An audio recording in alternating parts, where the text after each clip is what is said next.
የመስቀሉ ፍቅር ቢገባው ማንንም ሊበድል አይችልም ነበር። ነገር ግን እኛ ወደ ሊመጣ ይሞላል ቢኖር መስቀሉን እለት ተሸክሙ ይከተለኝ ይላል። መስቀሉን አሁን መስቀሉን ሁለት እንደሱኛ ልንገላታ ሶስተኛ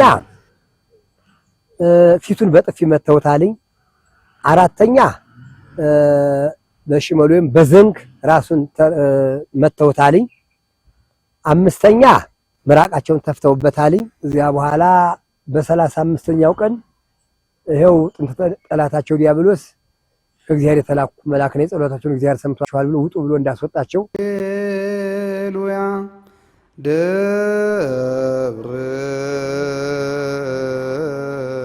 ርጉ በስመ አብ ወወልድ ወመንፈስ ቅዱስ አሐዱ አምላክ አሜን። ቸሩ አምላካችን እግዚአብሔር በአምላክነቱ ሰብስቦ በቸርነቱ መግቦ ሰዓተ መዓልቱን ባርኮና ቀድሶ በሰላም አውሎ አሁን ላለንባት ለዚች ዕለት ለዚህ ሰዓት ላደረሰን የተመሰገነ ይሁን። በውጭም በውስጥም ያላችሁ ኦርቶዶክሳውያን በሙሉ በእግዚአብሔር ፍጹም ሰላም እንደምን ዋላችሁ? እንደምን ሰነበታችሁ? እንደምን ከረማችሁ? ይክበር ይመስገን። አንድነቱና ሶስትነቱ ሳይከፈል ሶስትነቱና አንድነቱ ሳይጠቃለል በአንድነቱና በሶስትነቱ ለዘላለም ጸንቶ የሚኖር የሰራዊት ጌታ እግዚአብሔር አምላክ የተመሰገነ ይሁን። ስሜ መጋቢ አእላፍ አባይነህ ኩሉ እባላለሁ። የብርሃናት ዓለም ጴጥሮስ ጳውሎስ ስብከተ ወንጌል ኃላፊ ነኝ።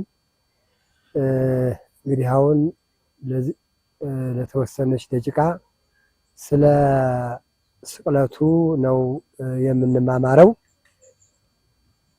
እግዚአብሔርሰ ንጉሡ ቅድመ ዓለም ወገብረ መድኃኒተ በማእከለ ምድር። እግዚአብሔር ግን ከዓለም በፊት ንጉሥ ነው፣ በምድር መካከል መድኃኒትን አደረገ። ነብየ እግዚአብሔር ዳዊት የተናገረው ኃይለ ቃል ነው። እንግዲህ ከመጀመሪያው እግዚአብሔር ግን ከዓለም በፊት ንጉሥ ነው ሲል ምን ማለቱ ነው?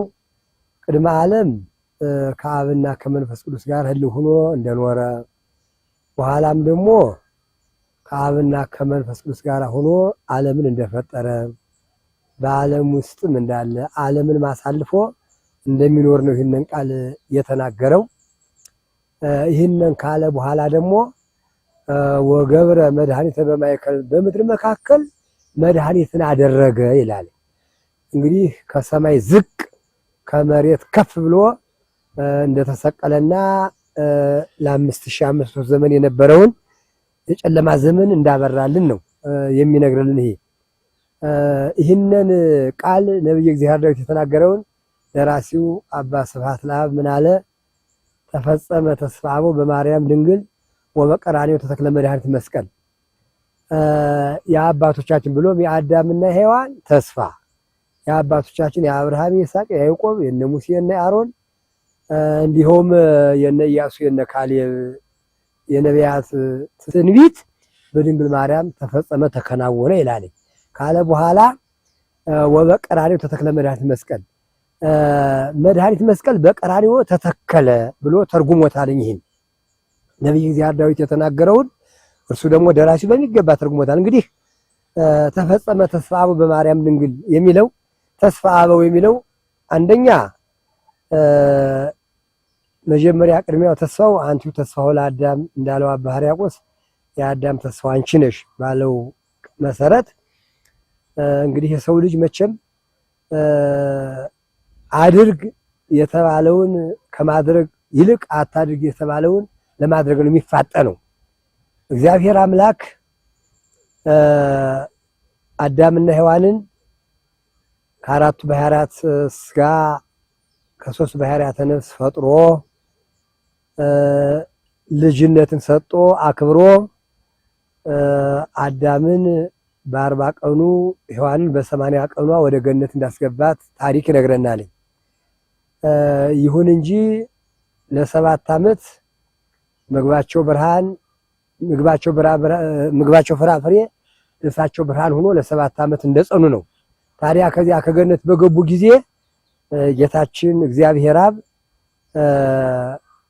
ይሄንን ብሉ ይሄን አትብሉ አንዱንም ደግሞ ሶስተኛው ብሉም አትብሉም ሳይል እንዲሁ እንዳዘዛቸው ነው። ታዲያ እኔ ተሞት ሰርዶ አይብቀል ይባላልና ዲያብሎስ እሱ የወደቀበትን እግዚአብሔር የሚቀየምበትን ስለገባው ስላወቀ እችን ቃል አንግቦ በስጋ ከሽ ተሰውሮ ወደ አዳምና ወደ ሔዋን እንደገባ ታሪኩን ነው የምነግራችሁ መመናን እንደገባ እዚያ በኋላ እንዲሁ ሔዋንንም ጠየቃት አዳምንም ጠየቀው ያሞኔውን ሔዋን አሸንፈው ያን አትብሉ የተባሉትን ዕፀ በለስ እንደበሉ በዚያን ሰዓት ራቁታቸውን እንደሆኑ ጌታም እግዚአብሔር አብ አዳም የት ነህ ብሎ እንደፈለገው ማያውቁ ሆኖ አይደለም ያለውን እንትን ለመግለጽ ነው። ስለዚህ ይሄ በኋላ አዳምና ሔዋንን ወደ ምድረ ፋይድ ወደዚህ ወዳለችበት ወደዚህኛ ወዳልንባት ምድር እንዳወረዳቸው ነው። በዚህን ሰዓት አዳምና ሔዋን ታላቅ መከራ ፈተናን የገጠማቸው ይሁን እንጂ እግዚአብሔር እንዳላምነው የሁሉም ጌታ እግዚአብሔር እንደሆነ አውቀው ንስሐ እንደገቡ ነው ታሪኩ የሚነግረን። ታዲያ ለሁለት ጊዜ ሱባኤ እንደገቡ ነው እንግዲህ አክሲማሪዎስ እንደጻፈልን ኤጲፋኒዎስ ማለት ነው። ለሁለት ጊዜ ሱባኤ እንደገቡ ነው ታሪኩ የሚነግረው። እዚያ በኋላ በ35ኛው ቀን ይሄው ጥንት ጠላታቸው ዲያብሎስ ከእግዚአብሔር የተላኩ መልአክ ነው ጸሎታቸውን እግዚአብሔር ሰምቷቸዋል ብሎ ውጡ ብሎ እንዳስወጣቸው ከዚያም እዚያው ገነት በር ሲደርሱ ጥንት ጠላታቸው ብሎ በድንጋይ እንደመታቸው ነው። ያቺ ድንጋይ ድንኳን ሆና እንዳገለገለቻቸው ነው ታሪኩ የሚነግረን። በዚያን ሰዓት አዳም ትንሽ ፍራፍሬ ይዞ ነበርና ያችን ፍራፍሬ በደሙ ለውሶ ወደ እግዚአብሔር እንዳቀረበ ነው። እግዚአብሔርም ተገለጠላቸውና ጸሎታችሁን ምህላችሁን ንስሐችሁን ተቀብያለሁ፣ ነገር ግን ወደ ገነት መግባት የምትችሉት እኔ ከእናንተ ከልጅ ልጃችሁ ተወልጄ እንጂ በእናንተ ጸሎት ወይም ሱባኤ እችን ያጣችኋት ማግኘታችን ብሎ ያው እንደነገራቸው እዚያ በኋላ ተስፋቸውን ሰንቀው እንግዲህ በዚህ በምድር ላይ እንደኖሩ ነው ታሪኩ የሚነግረን። እንግዲህ እነሱም እግዚአብሔርን ያክል ጌታ ገነትን ያክል ቦታ አጥተው እጅጉን እንዳዘኑ ነው በዚህ በምድር ላይ እንግዲህ ለብዙ ዘመናት እንደኖሩ ተስፋ ሰንቀው ማለት ነው። አሁን ይሄንን በተመለከተ ምን አለ ደራሲው? ተፈጸመ ተስፋው በማርያም ድንግል የአባቶቻችን ወይም የአዳምና የሔዋን ብሎም የአባቶቻችን የነቢያት የሁሉም ተስፋ በድንግል ማርያም ተከናወነልን ተፈጸመልን ካለ በኋላ መድኃኒት መስቀል በቀራንዮ ተተከለ ብሎ ይህንን ደራሲው ነግሮናል። እንግዲህ ትንቢቱ መቼም እግዚአብሔር አምላክ እንደምታውቁት እንደ እንግዳ ደራሽ እንደ ውሃ ፈሳሽ ደርሶ ተቀበሉኝ ያላለም ያላናገረው የለም። በኖህ ዘመንም ስለሱ የተነገራለ በአብርሃምም በይስሐቅም በያዕቆብም በነሙሴም በሁሉ መቼም ለድንግል ማርያም የተነገረው ለኢየሱስ ክርስቶስ የተነገረ ነው። ለኢየሱስ ክርስቶስ የተነገረው ለድንግል ማርያም የተነገረ ነው። የተያዘ ነው። ምንም ጥርጥር የለም። እና በተለያዩ በአበይት ነቢያት በደቂቀ ነቢያት ስለ እግዚአብሔር ወልድ ወደዚህ ምድር መምጣት በሚገባ በስፋት ተነግሯል። መከራውም ተነግሯል። ያውም ነብይ እግዚአብሔር ዳዊት በይበልጥ መከራውን እንደሚወለድ በኢሳይያስ ተነግሯል። 7:14 ላይ ትንቢተ ኢሳይያስ 7:14 ላይ ድንግል በድንግልና ጸንሰት ትወልዳለች ስሙንም አማኑኤል ተብሎ ተነግሯል። ይሄ እዚያው ስለ መከራውም ተነግሯል። ነብይ እግዚአብሔር ዳዊት በመዝሙር 21 ላይ አገቱን ከለባት ብዙሃኑ ሐዙን ማህበሩም ለኩያን ቀነውን ይደው የወገር ይሆል ሁሉ አይጽምተ ወተካፈሉ አልባሴ እንዳለው ወታጾ ዲባራዜ ምን ማለት ነው? ሲተረጎም ብዙዎች ሰነፎች ከበውኛልና የክፎች ጉባኤ ያዘኝ፣ እጆችን እግሮችን ቸነከሩኝ፣ አጥንቶቼ ሁሉ ተቆጠሩ፣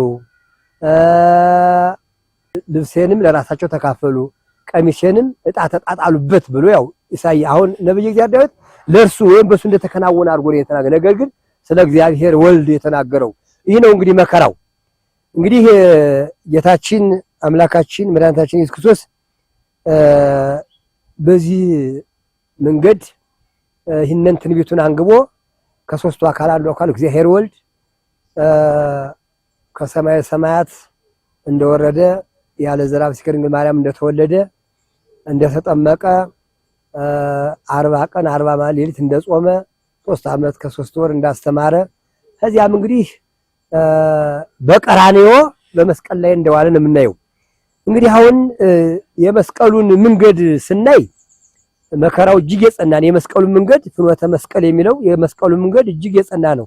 አሁን እኛ የ14ቱ ሕማማተ መስቀል ብላ ታስተምራለች። ይሄ ሕማማተ መስቀሉ እንዴት ነው የምንል ከሆነ አንደኛ በያዙት ጊዜ እጁን የኋሊት አስረውታልኝ።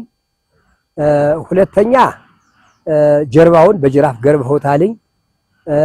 ሶስተኛ ፊቱን በጥፊ መተውታልኝ። አራተኛ በሽመል ወይም በዘንግ ራሱን መተውታልኝ። አምስተኛ ምራቃቸውን ተፍተውበታልኝ። ስድስተኛ የሚሰቀልበትን መስቀል አሸክመውታልኝ። ሰባተኛ ሐሞትና ከርቤ አጥተውታልኝ። ስምንተኛ የሾህ አክሊል ደፍተውበታል። ዘጠነኛ በቀኖች ቸንክረውታልኝ። አስረኛ ጎኑን በጦር ወግተውታልኝ። 11ኛ እንዲሄው በምድር ላይ በገመድ ጎትተውታልኝ። 12ኛ በእግራቸው ጠቅጥቀውታልኝ። 13ኛ በግንድና ግንድ መካከል አድርገው አጣብቀው አሰቃይተውታልኝ። ይህ ሕማማተ መስቀል ይባላል። አሁን እንግዲህ ይህንን የመስቀል ጉዞው ዮሐንስ ሲገልጽ ምን አለ? እግዚአብሔር ያደረጋቸው በዚህ ምድር ላይ ያደረጋቸው ተአምራትና የተሰቃየውን ስቃይ ሰማይ ብራና መሬት ወይም ቀለያት ቀለም ቢሆኑ ሊጽፉት አይችሉም በማለት ነው ባጭር የገለጸው። እንግዲህ አሁን እዚህ ለኛ ምን ይጠቅማል የምንል ካለ እንግዲህ የስቅለቱ ወይም ደግሞ የመሞቱ የመነሳቱ ዋጋው ለኛ የሚለውን እነግራቸዋለሁ በዝርዝር። አንደኛ የክርስቶስ ሞት ለኛ ህይወታችን ነው። የክርስቶስ ሞት ለኛ ህይወታችን ነው። ምክንያቱም 5500 ዘመን የነበረው ጨለማ በክርስቶስ ነው የበራልን። ይሄ አንደኛው ህይወታችን ነው፣ ምንም ጥርጥር የሌለው። ሌላው ሁለተኛው የክርስቶስ ድካም ለኛ ኃይላችን ነው። ለምን ቢባል እናንተ ደካማዎች ሸክማችሁ የከበደ ሁሉ ኑ ወደ እኔ አቀልላችኋለሁ የሚል ቃል ተናግሯልና አሁን የሱ ድካም ለኛ ኃይል ነው ማለት ነው። ሶስተኛ የክርስቶስ መዋረድ ለኛ ክብራችን ነው ማለት የሰው ልጅ እንደምታውቁት በሰይጣን ተግዞ ለ5500 ዘመን ግን አሁን የእግዚአብሔር ልጆች ከእግዚአብሔር ጋር መኖር ችለናል ማለት ነው። አራተኛው እንዲው የሱ መዋረድ ለኛ መንገላታት ማለት ለኛ ረፍታችን ነው። አምስተኛው የክርስቶስ ሰው መሆን የሰው ልጅ አምላክ ለማድረግ ነው። ሰው አምላክ ሆኗል፣ በአብ ቀኝ ተቀምጧል። ከተጠቀምንበት ሰው አምላክ ሆኗል፣ በአብ ቀኝ ተቀምጧል። ሌላው አምስተኛው የክርስቶስ መታመም ለኛ ጤንነት ሆኗል። 5500 ዘመን ህመምተኞች ነበርነ፣ ታማሚዎች፣ ሕክምና የሌለው ህመምተኞች፣ ሐኪም የሌለው በሐኪም የማይዳኝ በሐኪም የማይዳኝ በሽተኞች ነበርነ። ይህንን አስወግዶልናል። ስድስተኛው የክርስቶስ መታሰር ለኛ መፈታት ሆኖናል። እንግዲህ ይታያችሁ 5500 ዘመን የሰው ልጅ በእስር ቤት ነበረ። ለምን ቢባል ዲያብሎስ አዳምና ሔዋን ወደዚህ ምድር ከወረዱ በኋላ ከአባት አብራክ ተከፍሎ ከእናት ማኅፀን ሲጸነስ አብሮ ይቋጠር ነበር፣ አብሮ ይቆራይ ነበር። አብሮ ይወለዳል። ኋላም ደግሞ በጻይር በጋር አብሮት ወደ ሲኦል ያወርደው ነበር። ያንን ነገር ሰይጣን በስጋ ከይስ ተሰውሮ አዳምና ሔዋን እንዳሳሳታቸው እግዚአብሔር ደግሞ በስጋ ማርያም ተሰውሮ ተዋህዶ ማለት ነው። ተሰውሮ ያለ ዘራ ከድንግል ማርያም ተጸንሶ ያለ ደወቀበት ባልጠረጠረበት ድል ነስቶታል። እንግዲህ ራሱ ምን አለ ዲያብሎስ ስጋ ለብሶ ሞአን ያለ ጉድ ስጋ ለብሶ ጉድ ሰራኝ አለ። ሩቅ ሲመስሎት በተሰቀለ ጊዜ መጥቶ እሱ ጋር ተቆራይቶ ወደ ሲኦል ለማውረድ ፈልጎ ሲመጣ ወጥቶ አስለፈለፈውና ጉድ ስጋ ለብሶ ጉድ ሰራኝ አለ። አሁን የእጁን እንዳገኘ ነው እንግዲህ መጀመሪያም በአምላክነቱ ነው እሱን አምላክን ሆናለሁ ብሎ ስለወደቀ እሱንም አምላክ አደርጋለሁ ብሎ ነው የወደቀና በዚያቸው ነገር ግን ባልጠረጠረው ባላስበው ሰዓት ባልገባው ነገር መጥቶ ያለ ዘራፍ ከድንግል ማርያም በሞቱ